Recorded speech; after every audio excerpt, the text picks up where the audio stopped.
tekan subscribe, like, and share. Kemudian tekan tombol loncengnya agar Anda tidak ketinggalan dengan video-video terbaru kami.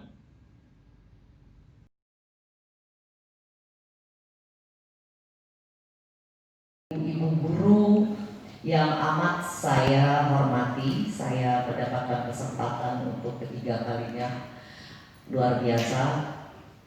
Tidak mudah untuk bertemu dengan guru-guru kesenian seluruh Indonesia. Ini sangat menyenangkan untuk saya dan saya berkesempatan untuk berbagi. Izinkan, karena saya tidak mungkin mengajar bapak-bapak dan ibu-ibu, dan saya berdiri di sini tidak dalam rangka mengajari, tapi ingin berbagi dari apa yang selama ini barangkali tidak diketahui oleh bapak-bapak dan ibu-ibu. Kaki kanan saya orang menyebutnya artis, sebagian kemudian menempelkan kata selebritis yang sama sekali saya tidak suka, karena saya tidak mempestakan apapun dalam hidup saya, tidak menselebrasikan di dalam konteks yang diketahui oleh orang banyak. Saya lebih senang menyebutnya sebagai pekerja seni. Untuk saya lebih membumi dan lebih tepat kepada apa yang saya kerjakan di dalam kehidupan saya. Sementara di kaki kiri saya banyak keluar masuk kampung selama belasan tahun. Saya adalah seorang fasilitator. Saya tidak menyebutnya sebagai guru. Saya adalah fasilitator mind breaking dan meditasi. Itu yang mungkin tidak diketahui banyak orang di kaki kiri saya. Jadi yang saya akan sharing pada hari ini adalah potret kebudayaan. Tetapi apapun yang dihasilkan oleh manusia, apakah teknologi, apakah meja, apakah kursi, apapun, benda apapun yang dikeluarkan sebagai produk budaya, tidak ada yang tidak terkait dengan kesenian. Semua ada ukurannya, estetikanya, ada etikanya, ada norma yang menyertainya. Jadi bapak-bapak dan ibu-ibu, kalau kita tadi sudah menyepakati betul bahwa seni merupakan penanda peradaban, nah ini akan kaitannya dengan sejarah dan aspek lain yang menyertai peradaban itu sendiri. Nah ini bagian Kang Budi nih, yang bisa melengkapi bagaimana peradaban itu dibangun melalui tradisi-tradisi, melalui kesepakatan-kesepakatan, melalui konsensus-konsensus yang dibuat oleh manusia di dalam melahirkan produk-produk budaya termasuk kesenian. Nah, enggak Kang Budi? Kang Budi Danton ini budayawan, kemudian dekan dari Universitas Pasundan Bandung, jurusan seni musik, Fakultas Ilmu Seni Sastra. Beliau juga adalah bintang film layar sentuh. Kalau saya bintang film layar lebar. Kemudian seorang yang sangat memahami posisi kebudayaan, tradisi, dengan mempergunakan, memfungsikan, memaksimalkan, mengoptimalkan teknologi pada hari ini tanpa harus kehilangan identitas dan jati diri. Beliau juga musisi, apalagi sih kan? Serakah dia mah, sok silahkan kamu nih. Oh bapak rumah tangga juga, sering juga ngurus anak ya. Dikenalkan juga tuh sama Kang Viro. Oh udah, dia masuk ke gaji kita.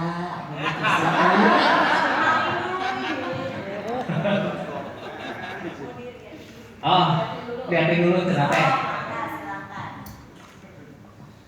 Sebelum adalah apa yang menjadi basic dari yang saya kerjakan di kaki kiri saya, terkait dengan apa yang saya kerjakan di kaki tangan saya, sehingga kita akan berdiri di tengah bapak-bapak dan ibu-ibu.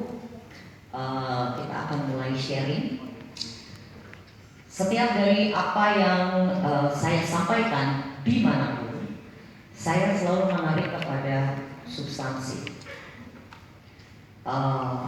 Saya paham betul bahwa apa yang dihadapi oleh bapak-bapak dan ibu-ibu setiap hari di ruang kelas sebelum pandemi, tentu saja sekarang bapak-bapak ibu-ibu menghadapi ruangnya, kotaknya kecil ya, karena semuanya kebanyakan belajar dari rumah, dan mudah-mudahan belajar dari rumah ini tidak berlangsung terus-menerus, karena sebagai manusia kita tidak berbicara dengan layar gadget, kita berbicara dengan manusia lain sebagai hal yang manusiawi.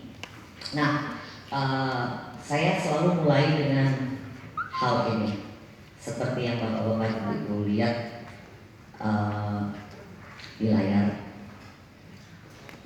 Mengajar anak SMA saya yakin tidak mudah, karena masanya adalah masa transisi.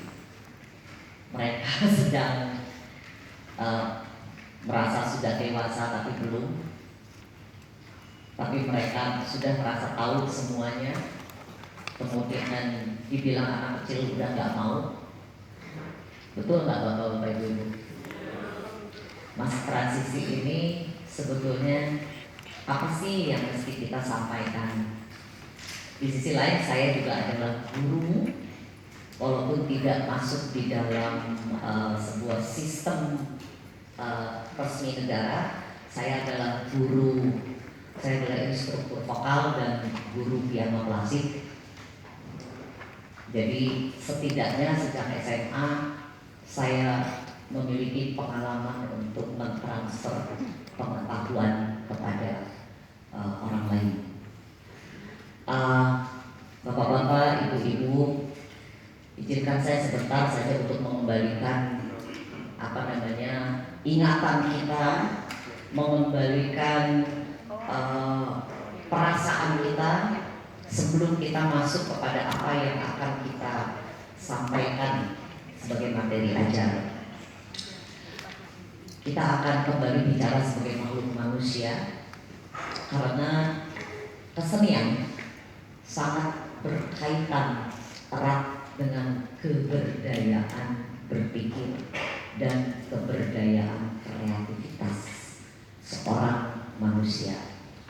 Kenapa manusia menciptakan bentuk-bentuk seni? Kenapa manusia mengkreasikan banyak sekali produk-produk budaya yang berbentuk kesenian, apapun kesenian itu?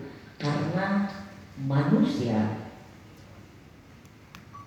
bukan artificial intelligence. Kalau kita berhadapan dengan teknologi, maka teknologi adalah alat bantu. Itu yang barangkali salah satu hal yang selama ini sering dilupakan oleh anak-anak yang kita sebut milenial. Maka silakan dicek dulu. Ya, ini sebetulnya hal yang sangat mendasar. Siapa kita? Dari mana kita datang? Tujuan kita hidup? Apa yang harus dilakukan sebagai ras manusia? Dan kemana kita akan pulang? Saya tidak dalam kerangka bicara tentang ajaran, kepercayaan atau agama, tidak sama sekali, karena ini adalah bagian dari sebetulnya apa yang kadang-kadang dengan kesibukan kita sendiri juga lupa terhadap hal ini. Kalau kita mengetahui dari mana kita datang, apa tujuan kita hidup, dan apa yang harus dilakukan sebagai ras manusia, dan kemana kita akan pulang, kemudian kita akan memahami bahwa setiap manusia itu berkaitan dengan tanah dan air di mana dia tinggal. Bapak-bapak, ibu-ibu, sebelum kita segede ini pasti kita anak-anak dulu ya. Baik. Sebelum anak-anak? Baik. Ya. Dalam hal meniti pengertian, saya selalu bilang, kamu ngerti nggak apa yang kamu nyanyikan? Kamu ngerti nggak isi lagunya apa? Karena menyanyi itu menyampaikan message. Apalagi ketika lagu itu ada liriknya, berarti ada message, ada pesan yang ingin disampaikan oleh penciptanya. Kamu ngerti nggak? Kalau bapak-bapak, ibu-ibu ingat gitu ya, saya selalu bilang, ngerti nggak lagu ini bercerita tentang apa? Kemudian setelah mengerti lagunya tentang apa, ngerti, paham nggak sih cara menyampaikannya bagaimana? Setelah memahami, harus membuktikan, empirik, dilakukan, karena kesenian itu harus dilakukan sendiri, tidak bisa hanya bicara pada tataran gagasan. Menjadi produk kesenian, menjadi produk, menjadi karya ketika sudah dilakukan. Ketika sudah mengerti, sudah memahami, dan sudah membuktikan sendiri, membuktikan masalahnya begini, ini adalah proses belajar, maka dia baru bisa melakukan pembaktian, meniti pembaktian, memberikan kepada orang lain, mempersembahkan kesenian itu untuk orang lain. Setelah terjadi satu proses aksi reaksi dengan orang-orang yang menikmati, maka kesenian baru akan mendapatkan kesejatiannya. Sejati sebagai proses, sejati dalam memahami dan mengerti substansinya, kemudian melakukan sendiri, melakukan proses dengan seluruh koreksi-koreksi yang terus-menerus dilakukan, kemudian sudah merasa mempersembahkannya untuk orang lain, dan orang lain sudah memberikan reaksi dari persembahan itu, maka seni baru bisa disebut sebagai sebuah kesejatian. Maka karena untuk kesenian tidak ada yang lebih nyata dari perbuatan. Seni bukan gagasan. Maka dari itu kesenian sesungguhnya agak lucu kalau kita memberikan angka terhadap nilai karya seni. Agak buat saya absurd gitu ketika misalnya seseorang menyanyi gitu, terus kemudian kan aduh nih kayaknya 7 nih. Yang cantik 7, yang ganteng 7. Sulit gitu loh, karena tidak ada, kita tidak bicara benar atau salah atau baik atau buruk gitu, pada kesenian, pada ruang-ruang tertentu. Ketika misalnya kita anggap band dibanding dengan satu suling, main suling solo, terus tiba-tiba yang sebelahnya band, yang mana sih yang lebih bagus, band atau suling? Kita nggak tahu, karena ketika kita bicara kesenian, kita juga bicara tentang aksi reaksi.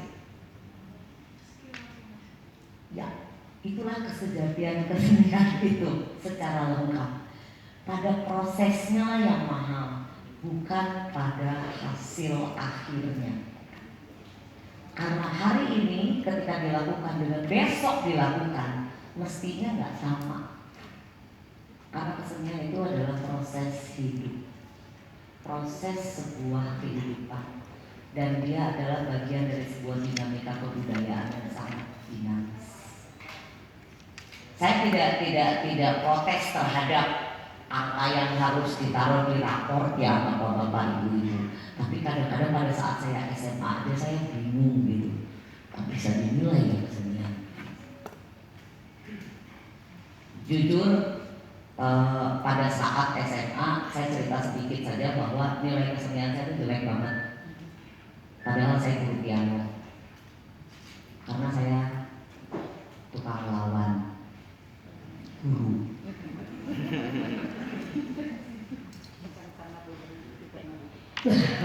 Ya, karena gini, ada beberapa hal yang Itu kenapa kemudian saya bilang bahwa bapak-bapak, ibu-ibu ini yang dihadapi itu kan masa transisi. Saya juga pada saat masa transisi di SMA itu rebel sekali gitu, terutama terhadap pelajaran kesenian karena sekolah tidak mendukung kegiatan kesenian. Oh, saya marah sekali ketika mau band SMA mau ke Jakarta masuk final Yamaha Light Music Contest. Saya harus menghadap sebagai ketua bidang kesenian OSIS, saya menghadap kepada kepala sekolah. Maksudnya laporan, minta izin kan, Pak, ini nama-nama di dalam daftar ini mewakili SMA ini untuk Yamaha Light Music Contest, kami masuk final. Jawaban kepala sekolah, tidak diizinkan. Lalu saya bilang, oh kalau gitu saya ganti Pak, saya tidak minta izin, saya melaporkan saja. Kalaupun laporan ditolak, tergantung nanti anak-anaknya mau berangkat atau tidak. Dan saya tanya, mau berangkat apa enggak? Dia bilang berangkat, berangkatlah kamu. Dan kami senang sekali ketika diskors. Bapak, tepuk tangan aja, hidup kesenian kok. Saya senang diskors 2 minggu, 3 minggu, sebulan saya lebih senang lagi karena lebih banyak waktu latihan kesenian kami. Senang sekali. Jadi demikianlah bahwa ketika nilai kesenian saya 6, saya pun tidak marah. Saya sama sekali tidak marah karena tidak dikasih nilai pun untuk saya tidak apa-apa. Karena bagi saya pribadi, belajar itu adalah prosesnya, bukan angkanya. Yang penting saya memahami bagaimana proses itu berjalan. Karena angka saya di SMA tidak menjamin saya akan menjadi orang seperti apa di masa depan. Tetapi proses kesenian yang saya lakukan dari umur saya 3,5 tahun itu yang menjadikan saya berdiri di depan bapak-bapak dan ibu-ibu.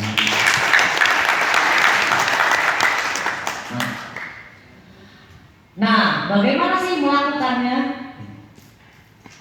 Bahwa setiap manusia mestinya adalah punya outcome sebagai orang yang berketuhanan, beradab dan berbudaya. Sebuah komunitas pun sebetulnya harus seperti ini. Dari kesenian kita mengenal kebinekaan, dari kesenian kita mengenal tradisi, dari kesenian kita mengenal identitas. Dengan identitas kita berbudaya. Kemudian dengan memahami keberagaman kita akan beradab. Dan dengan memahami seluruh kehidupan yang beragam itu kita praktis berketuhanan. Kita memahami betul bahwa keberagaman itu juga adalah bagian dari penciptaan itu sendiri. Dan kita mensyukuri sebuah keberagaman sebagai makhluk spiritual dari kesenian. Bayangkan kalau sebuah orkestra yang kita sebut orkestra 60 pieces isinya cuma violin, kira-kira gimana? Pasti gak enak. Pasti begitu. 60 pieces itu terdiri dari 60 orang dengan 60 instrumen yang semuanya berjalan di dalam ketukan-ketukan yang berbeda dengan dinamika yang berbeda, dan dengan keberagaman itulah kita mencapai harmoni. Dari sebuah lukisan, semini-mininya lukisan itu black and white, monokrom, tetap ada perbedaan sehingga terbentuklah bentuk dan komposisi warna. Demikian pula dengan seni drama. Tidak pernah ada, walaupun monolog, tidak bisa dilakukan hanya sendirian. Mesti kita membutuhkan tenaga-tenaga yang lain, keahlian-keahlian yang lain, dan tetap membutuhkan penonton. Jadi Kesenian sebetulnya pada substansinya adalah kita mengajarkan bagaimana seseorang bisa bertoleransi kepada orang lain, menghargai keberagaman, menghargai kebenekaan. Karena di dalam kesenian tidak ada yang seragam. Orang merdeka sekali di dalam pikiran. Setiap orang memiliki bahasa tersendiri di dalam dirinya sendiri untuk melakukan sebuah komunikasi di dalam jiwanya, sehingga kemerdekaan ini membawa manusia sadar dan kenal dirinya, sadar bukan satu-satunya ciptaan, dan hidupnya bergantung kepada orang lain, termasuk kepada alam tadi. Kemudian sebagai makhluk budaya, manusia memiliki kedaulatan diri untuk tumbuh, melakukan, menciptakan pola-pola dan tatanan yang sesuai dengan alam di mana dia tinggal, sehingga setiap komunitas yang diisi oleh makhluk-makhluk budaya bebas memilih, tetapi bertanggung jawab terhadap pilihannya dan bebas berekspresi. Itulah kenapa setiap tradisi berbeda-beda. Dan kita Indonesia memiliki contoh yang amat sangat nyata terhadap keberagaman dan kekayaan tradisi sebagai bentuk dari kemerdekaan memilih dan berekspresi dari setiap suku dan subsuku yang ada di Indonesia. Dan sebagai makhluk sosial, manusia memiliki kedaulatan komunal. Kedaulatan komunal yang dilakukan dengan kerjasama, bekerja bersama-sama, kemudian melahirkan tata kelola pangan, tata energi termasuk seni, tata kelola seni di dalam masing-masing komunitas atau masyarakat. Dan believe it or not, ya, percaya atau tidak percaya, sadar atau tidak sadar, bahwa setiap manusia yang terdiri dari 3 anasir di dalam dirinya, anasir sebagai makhluk spiritual, anasir sebagai makhluk budaya, dan anasir sebagai makhluk sosial, sesungguhnya memiliki kesempatan untuk memasuki sistem yang disebut kedaulatan ekonomi. Karena kita menjadi bagian dari gerakan pembangunan. Ini tetap saya masukkan di sini karena kesenian mestinya adalah menjadi bagian yang mendasar dari pembangunan di negeri ini. Bukan hanya kesenian yang diidentifikasi sebagai produk di dalam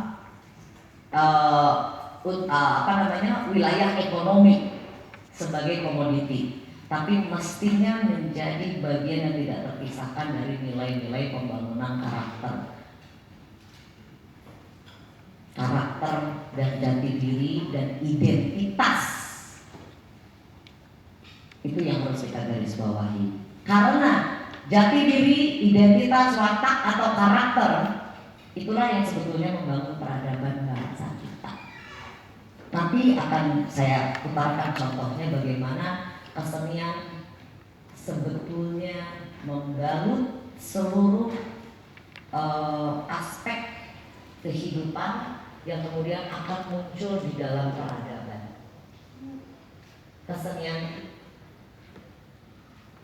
memiliki peran yang amat sangat penting di dalam pencapaian peradaban setiap bangsa, karena menurut Bosch itu adalah salah satu pelopor dari Fakultas Arkeologi yang sekarang menjadi Fakultas Arkeologi. Dan Bosch bilang begini, itu tahun 1800 ya kepurbakalaan ya, itu tahun 1800 sekian. Bosch itu sudah bilang bahwa seni adalah penanda peradaban. Seni penanda peradaban, bukan teknologi penanda peradaban, tidak. Bukan mobil penanda peradaban, listrik penanda peradaban, tidak. Seni penanda peradaban. Enggak, silakan. Nah, ketika kita menjadi makhluk budaya, kita bebas sekali melakukan gagasan. Gagasan di dalam pikiran itu tidak boleh ada barrier. Merdeka. Toh masih ada di dalam gagasan. Kita punya kebebasan mutlak di dalam menggagas banyak hal, termasuk menggagas ide-ide tentang bentuk-bentuk kesenian. Namun gagasan ini tetap harus diikuti dengan nalar logis. Gagasan yang tidak logis dan tidak disertai dengan nilai-nilai juga tidak akan menghasilkan gagasan yang baik. Kemudian sebagai makhluk budaya, dari gagasan kita akan masuk ke dalam aktivitas sebagai bentuk implementasi. Barulah di sini kita akan ketemu dengan etika. Pada saat masih menjadi gagasan, merdeka, bebas. Ketika masuk ke dalam aktivitas konkret, kita akan bertemu dengan etika. Karena itu akan menyangkut kepada apa yang akan kita ciptakan sebagai bentuk dari tindakan atas gagasan itu. Dan kemudian ketika sudah menjadi hasil, maka kesenian akan menghasilkan estetika. Barulah kita akan bisa mengatakan sebagai karya nyata. Nilai-nilai yang berada di dalam perilaku atau tindakan akan menghasilkan karya nyatanya seperti apa.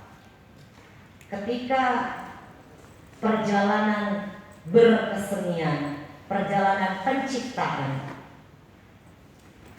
berjalan seperti ini, dengan runutan seperti ini, saya yakin dengan kesenian hidup lebih manusiawi, hidup lebih berperi kemanusiaan, dan hidup pasti menjadi lebih baik. Sebagai makhluk sosial, setiap manusia memiliki potensi diri yang kemudian melahirkan akal budi. Maka kemudian ada kata budaya yang nanti mungkin akan diulas oleh Kang Budi Dalton. Apakah benar ada kata budaya itu di dalam kosakata, ya, di dalam kosakata bangsa kita itu ada apa enggak sih sebetulnya? Akal dan budi. Budi itu lebih kepada norma-norma, sedangkan akal adalah rasio. Potensi diri yang kemudian ada di dalam setiap manusia melahirkan akal dan budi, pemberdayaan pikiran, itulah yang kemudian menghasilkan sebuah interaksi antara satu manusia dengan manusia yang lain. Keluarlah dua potensi, satu potensi sosial dan satu potensi ekonomi. Potensi ekonomi akan melahirkan gagasan-gagasan tentang sistem. Di dalam setiap komunitas, gagasan tentang sistem ekonominya bisa berbeda-beda. Ada yang barter, masih ada yang diskon. Itu adalah gagasan-gagasan tentang potensi ekonomi. Harga di satu tempat dengan di tempat lain bisa berbeda. Itu adalah sistem-sistem ekonomi. Kenapa di bandara harga kopi pasti jauh lebih tinggi daripada harga di luar bandara? Karena namanya coffee.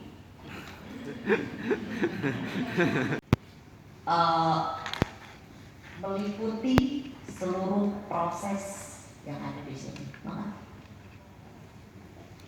habis ya? Sekian. Apakah kesenian ada di dalam ini? Kosong ya. Baik. Nah, demikianlah sebetulnya ketika misalnya kita bicara tentang seni menunjukkan peradaban, karena kesenian jelas sekali bisa menjadi implementasi yang konkret di dalam proses dinamika dan proses pembudayaan.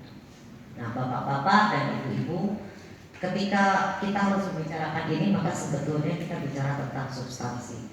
Substansi adalah nilai-nilai.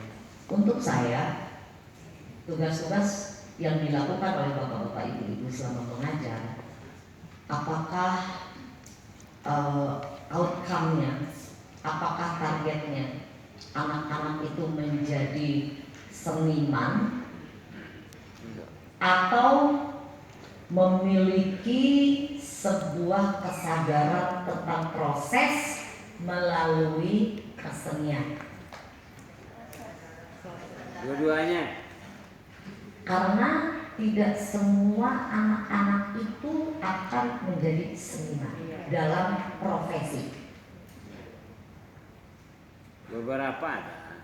Beberapa ya, tapi kita sendiri tidak bisa menentukan siapa yang akan jadi seniman.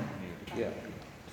Karena targetnya sebetulnya adalah bagaimana kita melihat satu alat angkut. Kalau saya mengajar, saya melihatnya anak-anak ini menjadi alat angkut yang akan berjalan terus entah sampai kapan. Dia akan menempuh jejaknya sendiri, menempuh path-nya sendiri. Tetapi saya berkesempatan untuk memberi asupan nilai melalui kesenian supaya alat angkut itu memahami sebuah proses, memahami toleransi, memahami cara gotong royong, memahami cara bekerja sama dan bekerja bersama-sama, sehingga dia bisa respect terhadap orang lain, respect terhadap tradisi orang lain, respect terhadap tradisinya sendiri. Karena ada hal yang sering terlupakan di dalam proses pembudayaan itu tadi adalah modernisasi yang selalu menyeret kita kepada satu sikap meninggalkan nilai-nilai tradisi. Padahal disitulah letaknya identitas. Saya ingin memberikan satu contoh kepada bapak-bapak dan ibu-ibu bahwa kita bisa melakukan sebuah proses melalui kesenian, tapi wajah yang kita tampilkan adalah Indonesia. Ini saya mengambil contoh dari apa yang saya lakukan sendiri, jadi saya paham betul prosesnya seperti apa. Bagaimana kita menyikapi dunia dan menjadi warga dunia dengan identitas. Ketika kita bicara melalui kesenian, kita bisa membangun karakter bangsa. Bapak-bapak, ibu-ibu percaya dan yakin gak sama kalimat itu? Bahwa kesenian bisa menjadi alat untuk membangun karakter bangsa. Bapak-bapak, ibu-ibu yakin atau enggak? Yakin. Karena memang dengan kesenian kita bisa menjadi warga dunia. Mudah kita dikenali dengan identitas kita sebagai warga dunia. Ketika kita tampil pakai jas, bapak-bapak, di dunia internasional, kita tidak tahu ini dari mana. Kita mungkin tahu, oh ini bule sendiri bisa Norwegia, bisa Australia, bisa New Zealand, bule juga gitu. Ketika bicara Asia gitu, orang Filipina juga mirip kita. Tapi mulai ketahuan tuh, oh ini Asia nih, oh ini Asia. Sipit misalnya, sipit itu Asia Timur. Mulai ada pengelompokan dari morfologi. Tapi ketika dari morfologi itu kita pakai pakaian adat, itu mulai lagi semakin kelihatan, oh ini mana. Tapi begitu kita melakukan kesenian, kita akan tahu itu orang dari mana. Ya, ketika masuk Indonesia aja, Indonesia mana, suku besarnya mana, itu lebih ketahuan lagi. Terus semakin lama semakin mengental, semakin fokus. Maka dengan kesenian kita bisa menjadi warga dunia. Monggo. Ini adalah satu karya dengan Kua Etnika almarhum Jaduk Serianto. Kami mengelilingkannya ke Eropa dan Eropa Barat dan Eropa Timur. Lagu ini berbahasa Inggris, lebih diatonis, tetapi memakai peralatan Eastern Midwest. Ada alat musik tradisional, ada alat musik modern, tapi attitude-nya band. Dipersembahkan tidak sebagai musik tradisional, tapi attitude-nya band. Tapi orang mudah sekali menerimanya sebagai bentuk karya yang bisa dibawa dengan mudah ke luar negeri. Mangga silakan. Judulnya Donau, bercerita tentang Sungai Danube.